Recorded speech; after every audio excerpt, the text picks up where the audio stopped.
So, hello everyone. This is the lecture one, modeling change with difference equations. So the learning objectives of this lecture is to build a mathematical model, describe changing of observed behavior. And we're going to observe these changes through something called difference equations. So what is different equations? So let's write down the definition of different equations, and then we're going to move on to some example. And later on, in the example, I'm going to work through some word code exercise. So first, the definitions of different equations. So for a sequence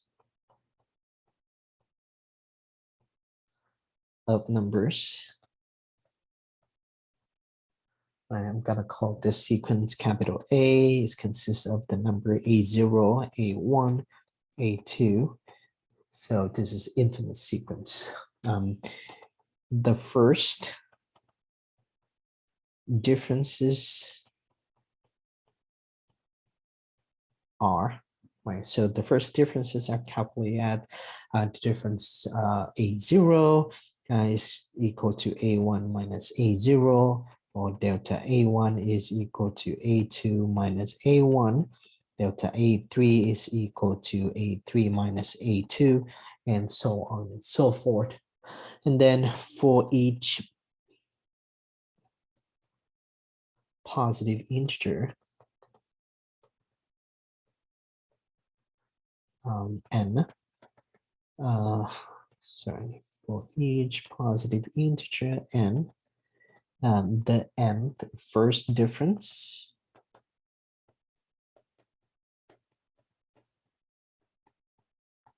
is of the form delta a sub n is equal to n plus 1, a sub n plus 1 minus a sub n. And we can see this change via the following image.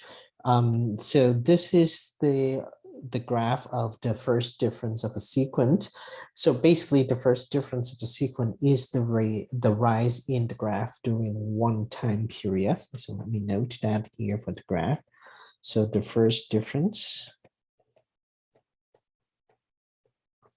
of a sequence is the rise in the graph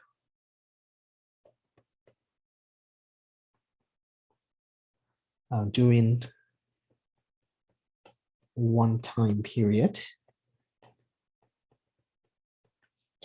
All right, so you can see here we have two different points. This point corresponding to the component n comma a sub n, and this point corresponding to n plus 1 comma a sub n plus 1. Right, so the horizontal axis is the time period. So we know that period. Right. And so the time periods, the difference is that of n plus 1 minus n, so that you have one time period.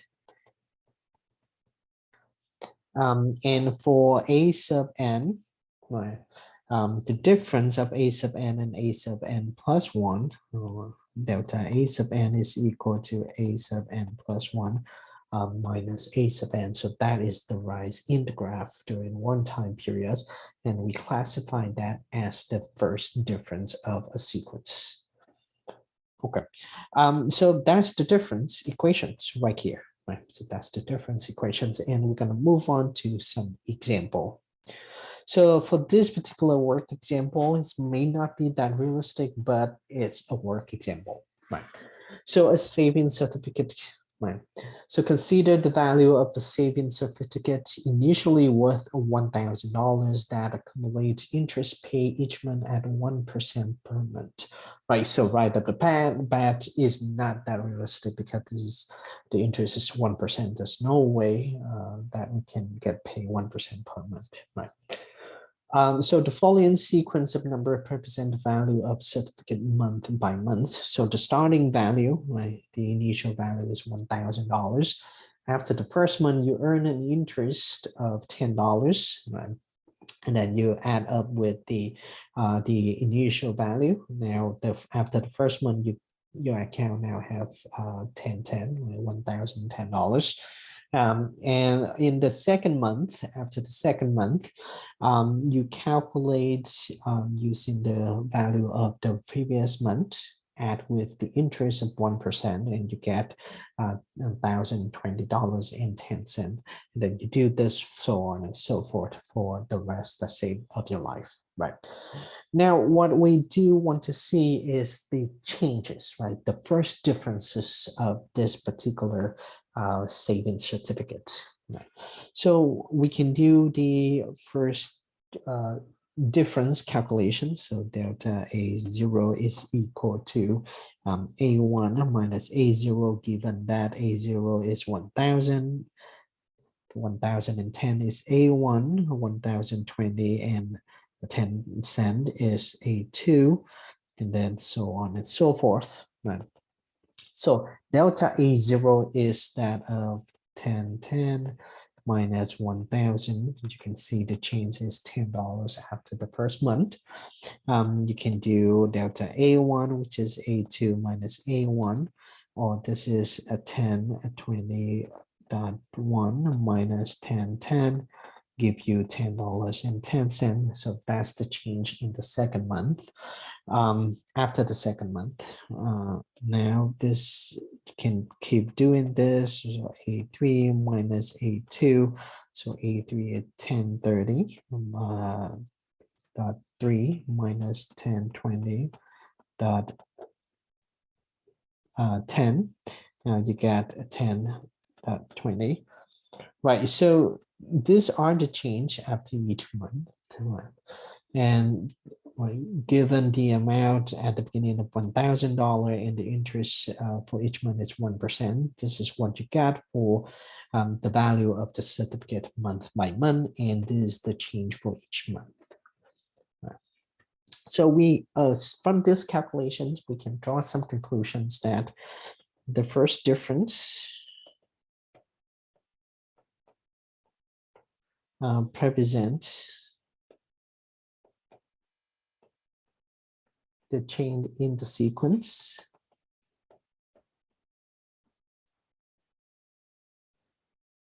during one time period,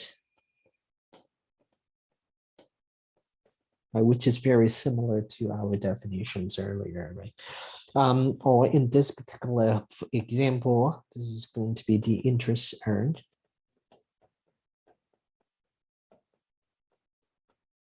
Right.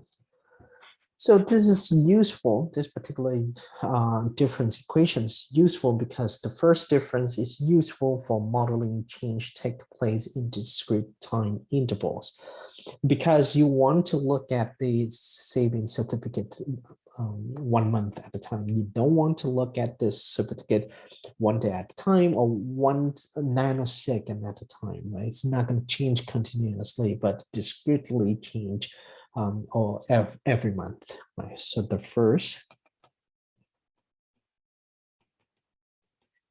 differences, the first difference is useful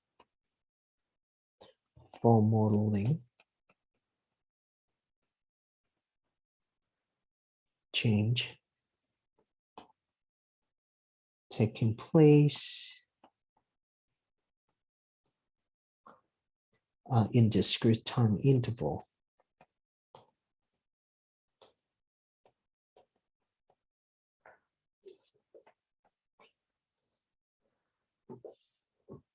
Okay, now, so what we can do, or what the ultimate goal is to come up with the equation so that is describe all of this change, right? Including the initial value, including the formula, so that you, by writing this formula, you can actually describe all of this number when you plug in the correct value that you want to find. Okay, so if we make some assumptions here, you let n to be the number of a month.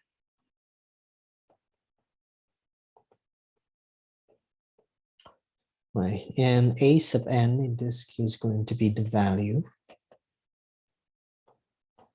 of the certificate after n month.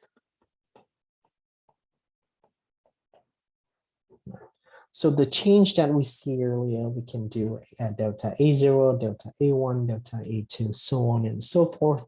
But in general, what we can do is we can write down delta of A sub n is equal to A sub n plus 1 minus A sub n. And remember, the change is with the initial value of $1,000 and with the rate of 1% per month. So therefore, you have the value of 1%, which is 0.01, multiplied with the current value of the certificate. Right. So we know that delta A sub n, in this case, the change, right, or the interest earned, or growth for that matter, in each month. Right. Now, without writing out the delta A sub n, you can just find the relationship between A sub n plus 1 and A sub n, right? Or the relationship between one term with the previous term. So that is, we can rewrite these equations as, right? So A sub n plus 1 equal to A sub n plus 0.01 A sub n. Basically, I just move negative A sub n to the right hand side, and this is what I got, 1.01 A sub n. Right. So n in this case going to be 0, 1, 2, 3, so on and so forth.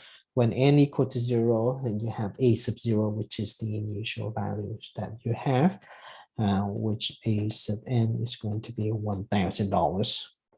So these two equations give you a system is called the dynamical system. So this is the dynamical system.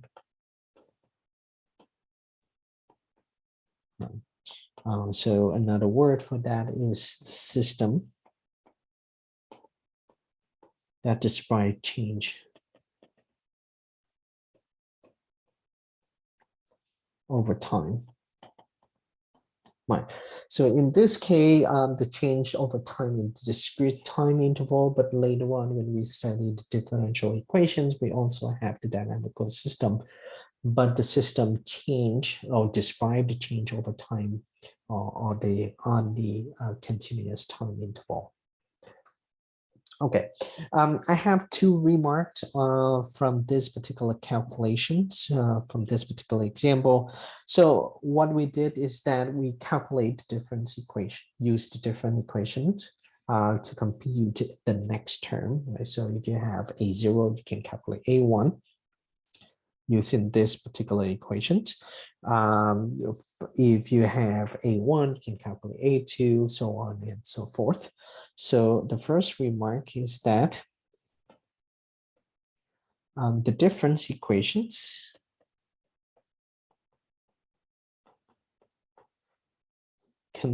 formula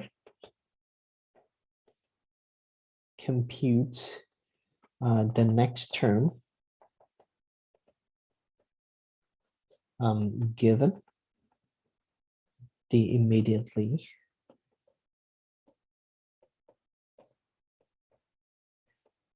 previous term in the sequence, but it does not compute the value of a specific term directly. Okay, so as I mentioned, when you have A0, for this particular example, if you have A0, you can actually calculate A1. With A1, you can calculate A2, so on and so forth. However, you want to find out the value of the certificate at, let's say, n equal to 300. Then there's no way for you to directly calculate that without going through all the number in the sequence. That means you have to calculate A0, A1, A2, A200, A201, so on and so forth, up to A300. So that's the drawback of this difference equations. And this calculation, because of that, is not always going to be precise.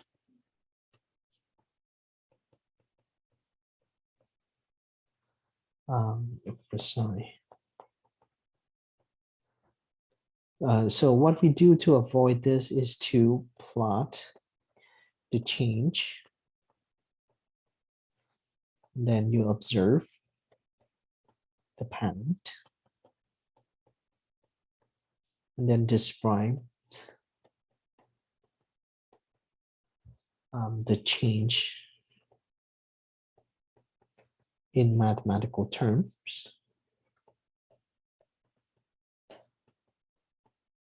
What do I mean by that? So instead of doing some calculations based on the sequences, we're going to use the change or the information that we got to come up with a function.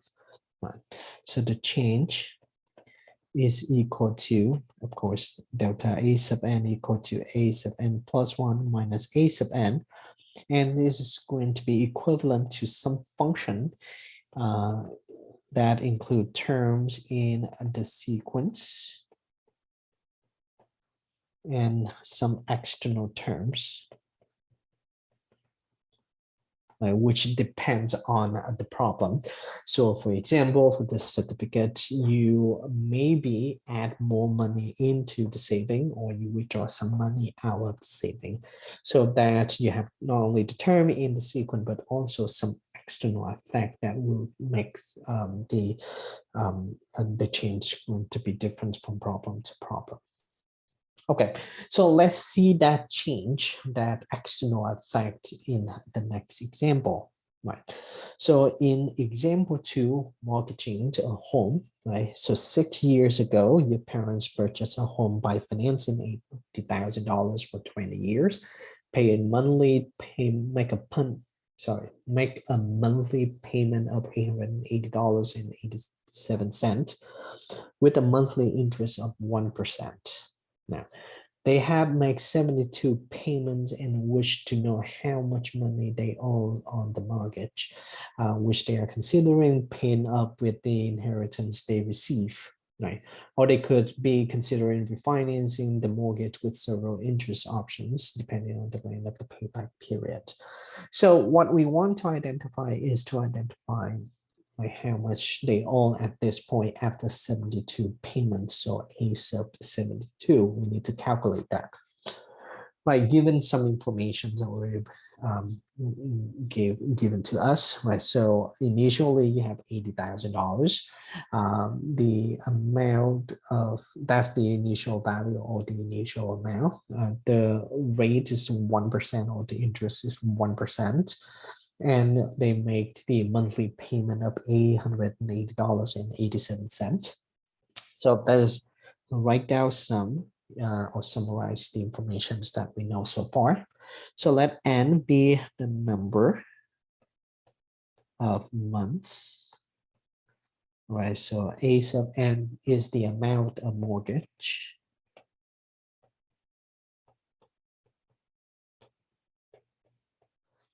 On after n month. And the initial value is equal to $8,000. Right? So initial value. Right, so the change for each time period has two components in there. Right, remember in the first example, you just have the initial value and you just let that initial value growth over time with the interest of 1%. But in this example, there are two factors into the change. The first one is the amount owed, which is going to be increased by the amount of interest. And also the amount will decrease based on the amount of the monthly payment. So two components to the change. So the change for each time period consists of two things. Right? So the first one is the amount on increases by the amount of interest.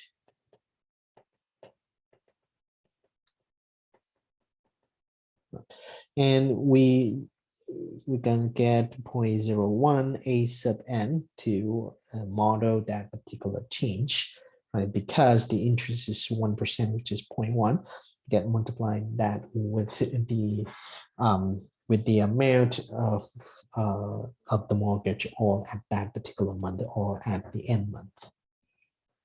Now, the second factor that we need to take into account is the amount on decreases by the monthly payments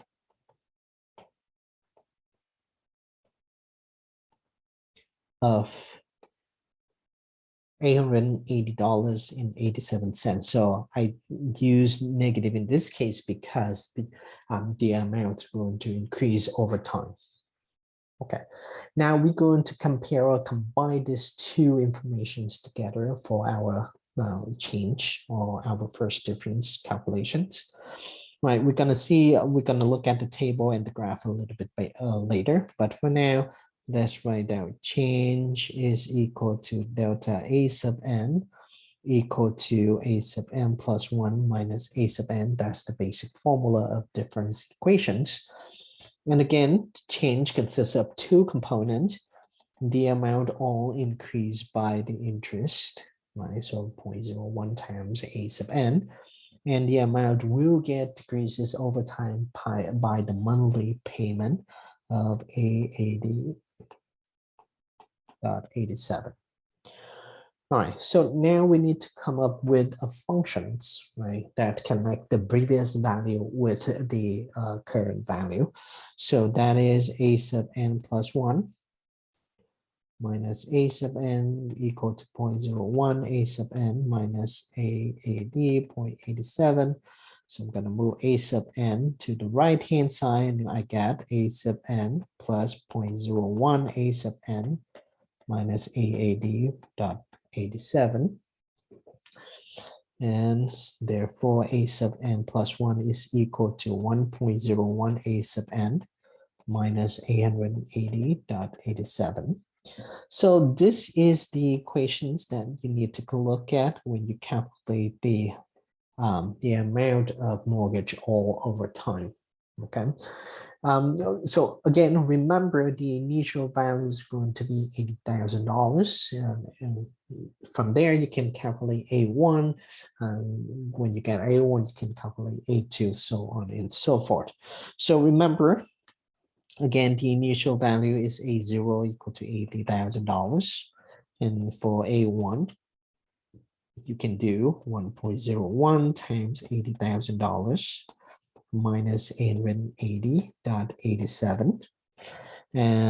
For if you have a quick calculator, you can do a quick calculation and you get $79,919.13. For A2, you get 1.01 times, let me make a duplicate here, and then you multiply that, right, minus 880.87, and you're going to get 79,837.45. Right. So you can keep doing all of these calculations, and eventually you're going to come up with the sequence of the amount mortgage owed. Right. So we obtain the following sequence.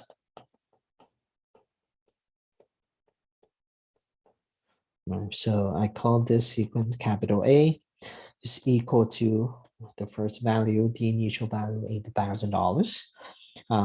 After the first month, the people they own about 79,919.13.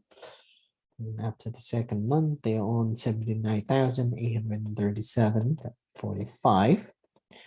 Right, so that's the sequence that they get. Okay.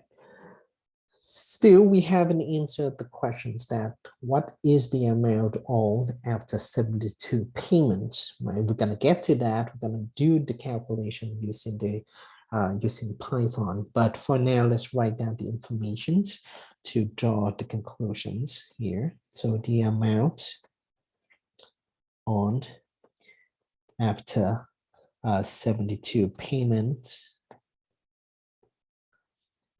is going to be A sub 72 is equal to $71,523.11. Okay, so next we're gonna code this up a little bit using these equations, and we're going to calculate the amount of value up to 72 payment, right? So because there's so much that we can do with doing calculations by hand, because you don't want to spend time doing calculations from A2 up to 8 sub 72. Okay.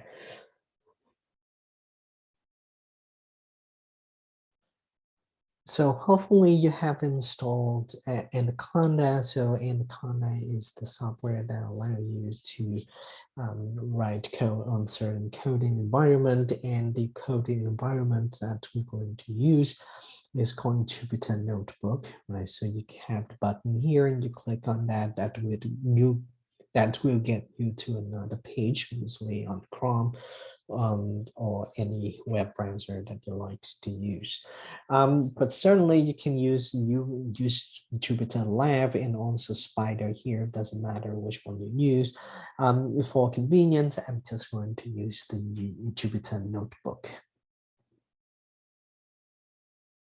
So this is the page that I see. So I save my folder, the coding folder on desktop, and inside the folder code. So I have multiple languages that I use. One is MATLAB, one is Mathematica, and here one folder for Python. To create a new page, and you're gonna go here, click on new, and click on Python 3. That's get you to another page. And in this page, you can change the title of the page to be, let's say this is lecture 1. This is difference equation examples. Wait, right. And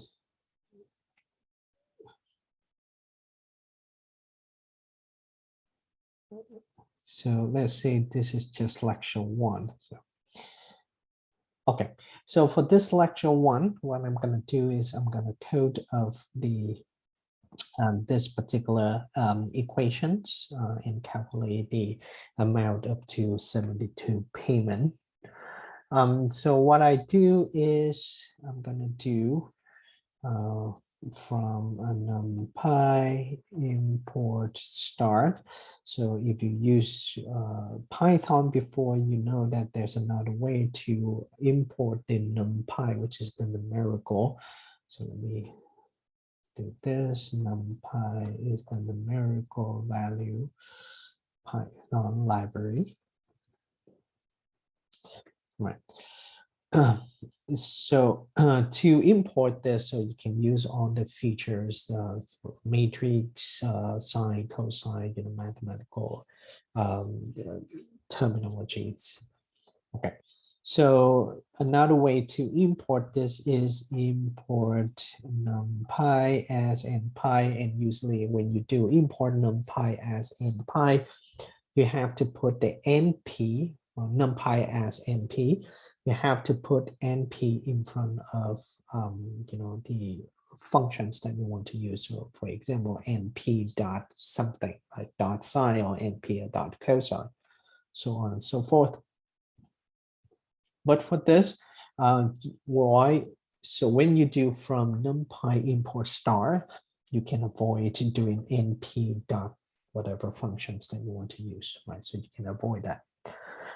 So it's not necessary for you to use that in this particular case, but it's good practice for you to start with. Right.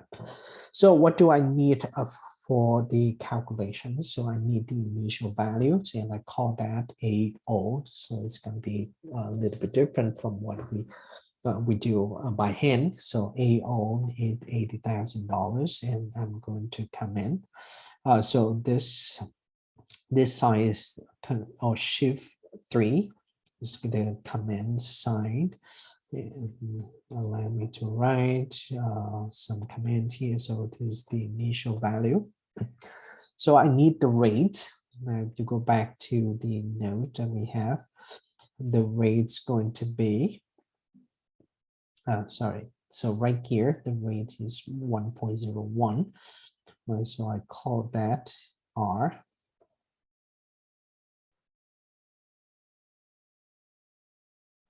Is equal to 1.01. So rate, note that. And the monthly payment, so I call that P, is going to be 880.87. And eventually we want to print out all the information about the entire monthly payment and the amount owed. Right, so what I do is I use the command print. This consists of two things in this print. The first one is N. I call this N. I'm gonna note that a little bit later. So, and later the amount on. Right, so two things that we want to see on the screen. So N is the number of months that you want to see. So it's up to 72 months. Okay. So now this is the sequence, right? So they use the previous number to calculate the next number, right? So to do that, we're going to use something called the for loop. And in Python, this is how you do the for loop. I'm going to have the index I. You can use any index, any letter you like for the index. You can use I, you can use J, you can use K. Right? But the common letters for the indices is I and J. Right, so for I in range, so it's going to run through from the initial value up to 72. I'm going to start at 0. So I'm going to start at 0 and add N, right? So for N is 72.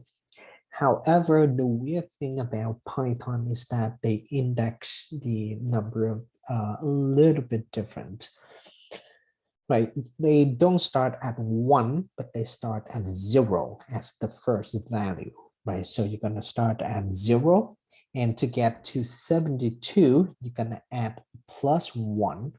So when you get to N, the Python language understand that you just want to get to 71, right? Because you start from 0 to 71, there are 72 numbers, right? That's the counting number.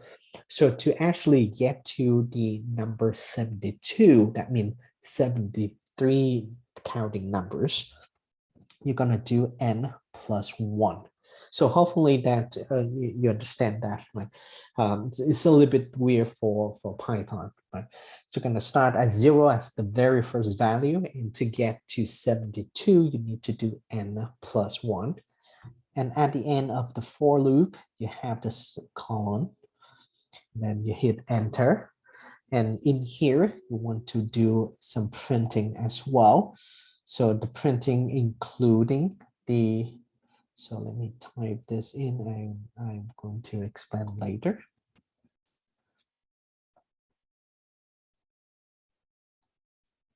So this is that,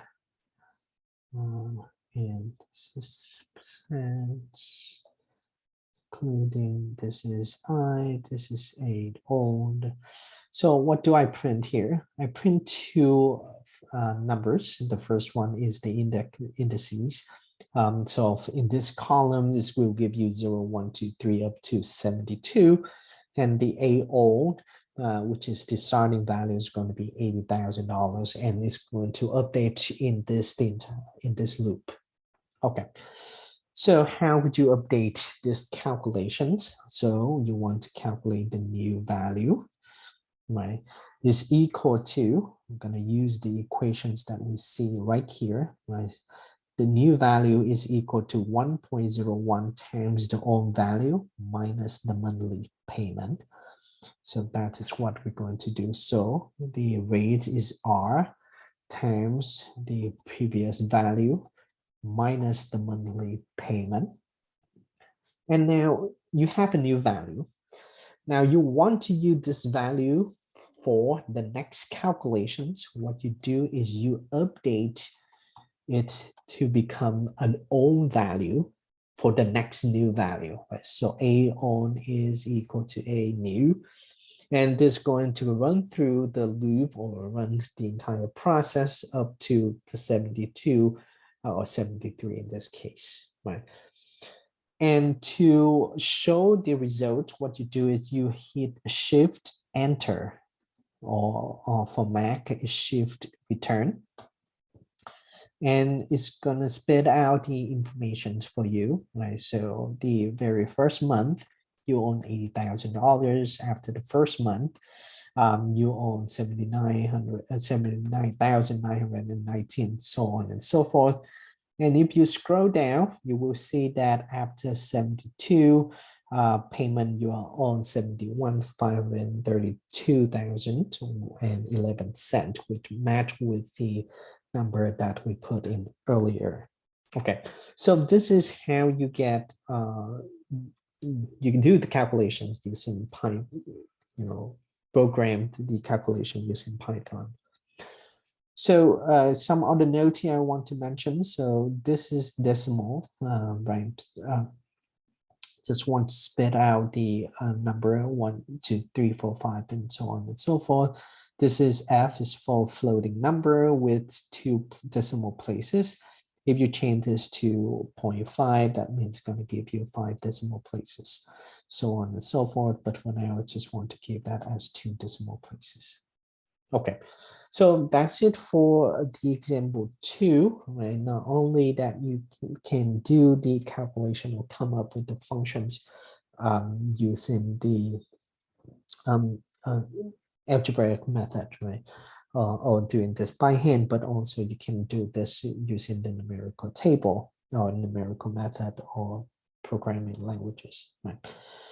So in this case, what you see is that on the left-hand side, you have the table of data. If you look at this compare with the programming we just did, it's going to match everything, going to match up to 12 months, of course, but you can go longer. And this graph indicate that, okay, this is the number of months that you have, and this is the amount of the loan. This is the, right, so this title of the home mortgage. So eventually, at the beginning, you own $80,000, and eventually you're gonna have reduce the amount of the loan that you owned down to 0 if you run this program long enough, if you pay for a certain amount. So certainly after a certain month, let's say 250 months, you can pay off the loan. Okay, so I hope this helped not only for the example using the algebraic method, but also the programming language. I'm gonna write down some definitions and we're gonna do one more example. All right, so for this definitions, we have 3 different definitions. The first one is sequence. So sequence is a function whose domain is the set of all non-negative integers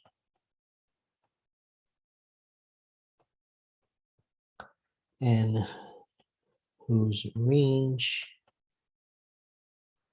is a subset of the real numbers.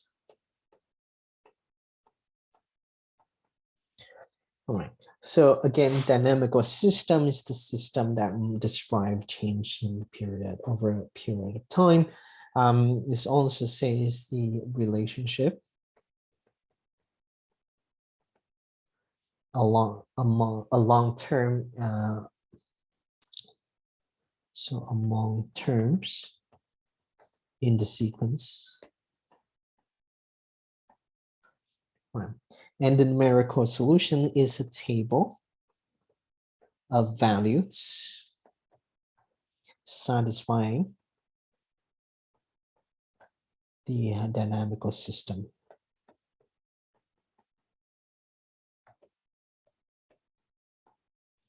Okay, so these three definitions allow you to hopefully understand the terminology. Okay, now we're gonna move on to the last example in this lecture, is example 3. Now, for this example, you're considering a 30-year, 200,000 mortgage that charge 5% interest each month. You want to formulate a model in terms of a monthly payment P that allows the mortgage loan to be paid up after 360 payments. Okay, so what do we need to summarize? Okay, so let's write N to be the number of months. A sub N is the amount on after N month. So A0, which is the initial value, is to be $200,000.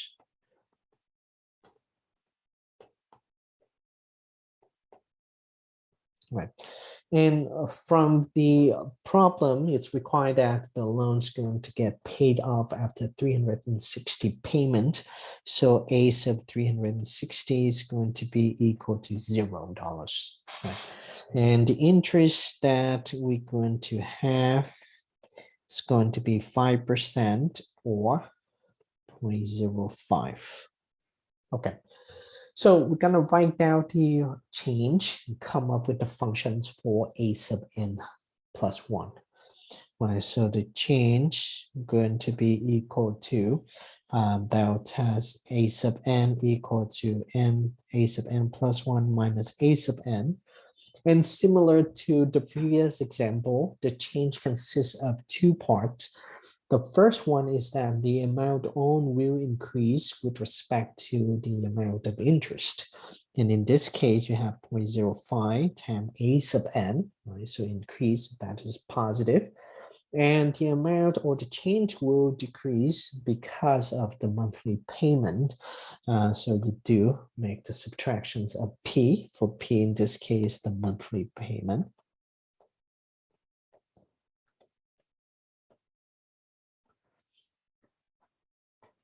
Okay, so now let's solve for A sub N plus 1. So A sub N plus 1 minus A sub N equal to 0.05 A sub N minus P, or A sub N plus 1 is equal to A sub N plus 0.05 A sub N minus P, or A sub N plus 1 equal to 1.05 A sub N minus P.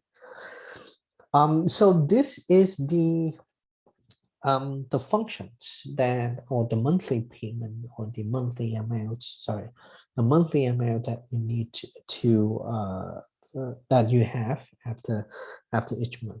Right. All right, so that's the formula. Right. The one problem is that we don't know the exact value of P at this point. So what we're going to do is we're going to come up with some functions for P, of which we can use that functions to calculate the exact value of P. So what do I mean by that? So I know the initial value, A0 is equal to $200,000. And I know the last value of the loan is going to be equal to 0. And from these two values, together with the functions that we come up with, I can actually write down the formula for P such that I can calculate the value of P, the exact value of P. All right, so here is the calculations. Right, so remember the initial value is A0, but I'm not gonna explicitly write down A0. I'm just going to do A1 is equal to 1.05, A0 minus P.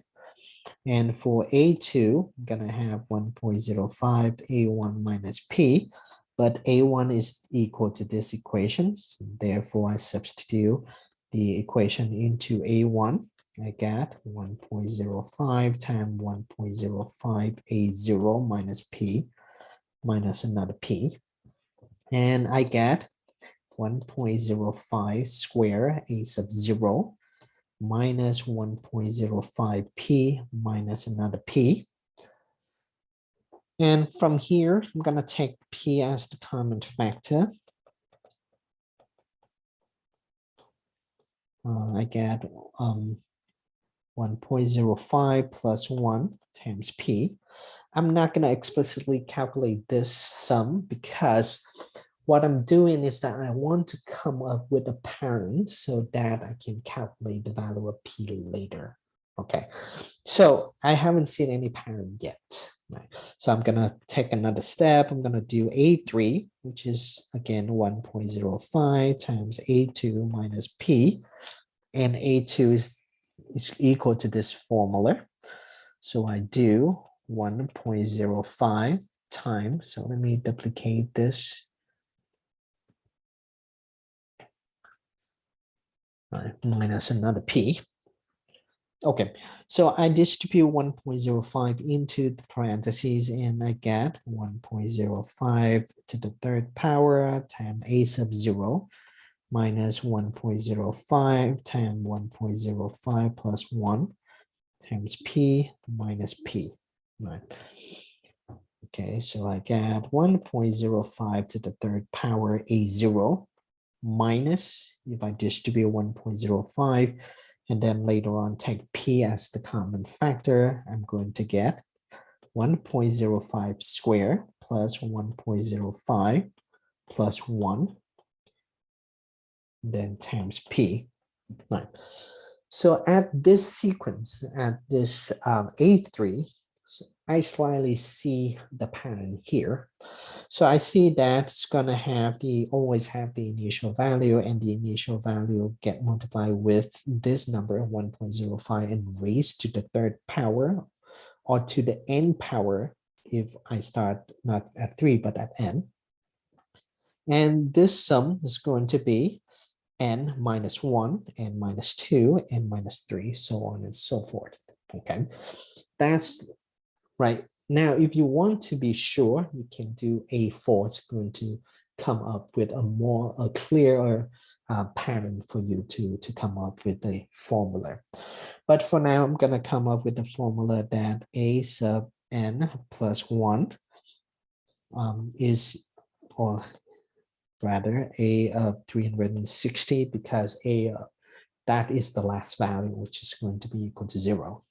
It's equal to 1.05 to the 360 times A0 minus 1.05 to raise to the power n minus 1. In this case, going to be 359 plus 1.05 raised to 358, and so on and so forth down to 1.05 square plus 1.05 plus 1 times the monthly payment. And remember, this is equal to 0 because this is A sub 360. It's the last value. And from here, you can solve for P, right? So you get 1.05, 359 plus 1.05 raised to 358 plus 1.05 square plus 1.05 plus 1 P is equal to 1.05 raised to 360 times A0. Right. And then you can divide it both sides for this sum. Right. So I'm going to call this equal to sum. Right. So I don't have to keep writing down the sum. So P is going to be equal to 1.05 raised to 360 times A0 divided by the sum. Right. I can actually explicitly calculate the sum. And I know the value of A0, so therefore I can calculate the value of P. And now to see the value of P more clearly, I'm going to do a quick coding on Jupyter Notebook again to calculate P and then use P to see if with the starting value of $200,000 and with the interest of 5% and the monthly payment of P, will that get down to 0 after 360 payments or not? Okay.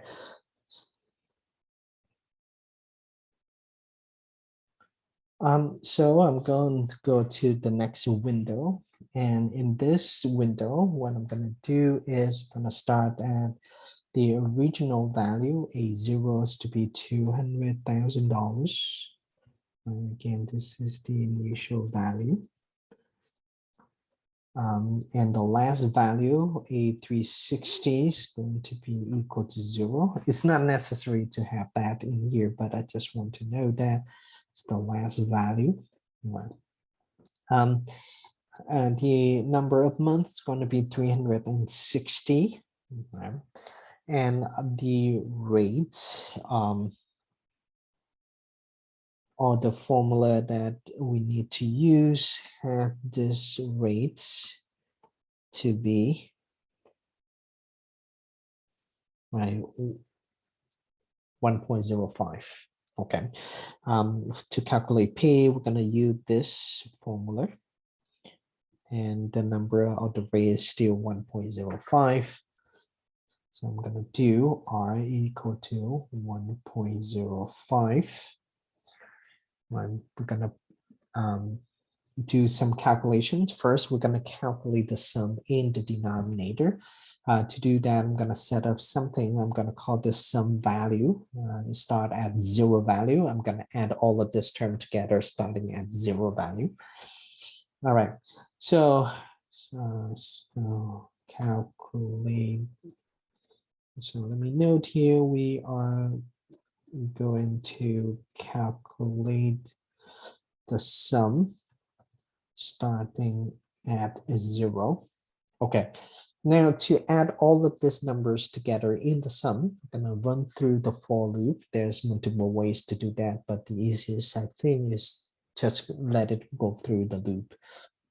All right, so for I in range from 0 to n, which is 360.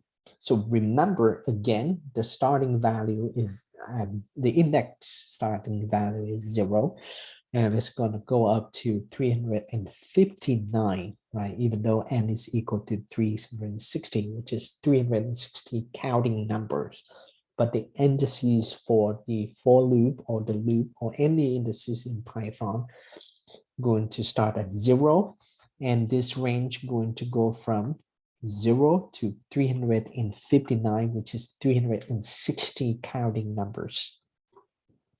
Now you have the colon at the end of the for loop. Here's the new thing.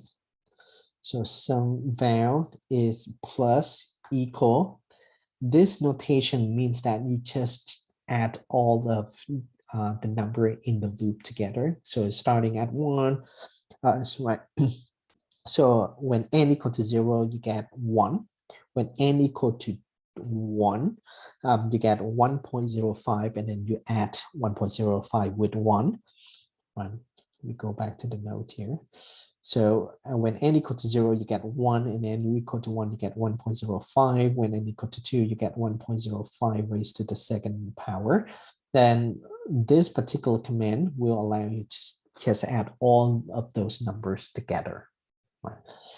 And that is R, right? So which is 1.05 raised to the I power. You go back to the note here, right? So this R raised to the 0 power, R raised to the first power, R raised to the second power, so on and so forth.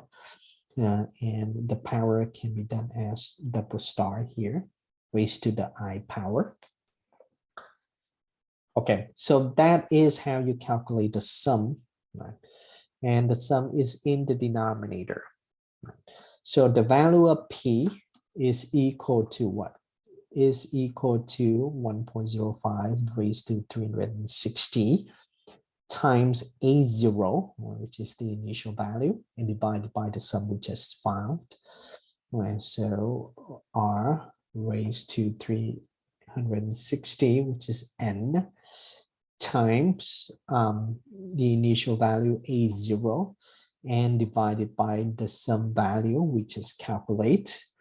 And we're going to print out this value. So we do the command print P, and it's give you the amount that this amount. So that means you need to make a payment of about $10,000 a month, so that after 360 payments, the amount of loan will become zero. Okay, so now to actually see that, the table of values, so that it's reduced to zero, what you're going to do is you're going to run through the calculation as we did earlier here in this code. So here you have 8 all, again, this is the initial value of $200,000. P, I'm just going to copy and paste this amount just to be sure. And I'm going to print some results here. Sorry. So print results. I command this so that we know what we're doing. So what I do is I'm going to do print, include 2 columns. The first column is the amount, the number of month, and the second column is the amount on. Right, so I'm going to space out a little bit. So run through the loop for one more time so that it gives you the initial value, the amount at the initial value, the amount after the first month, after the second month, so on and so forth. So for I in range from 0 to N, right? So N in this case 360. So we're going to initialize everything before the for loop. But again, to get to 360, you need to add 1, right? Because from 0 to N, that means that is 0 to 359, because that is 360 counting number. And to actually get to 360, you need to add 1. Put the colon at the end of the for loop. You do some printing here as well.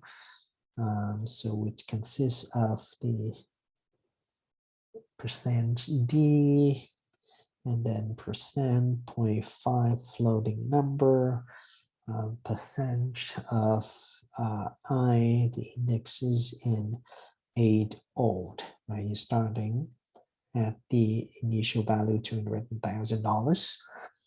Right, you update the new amount by applying the formula. So the formula is right here, right, this formula.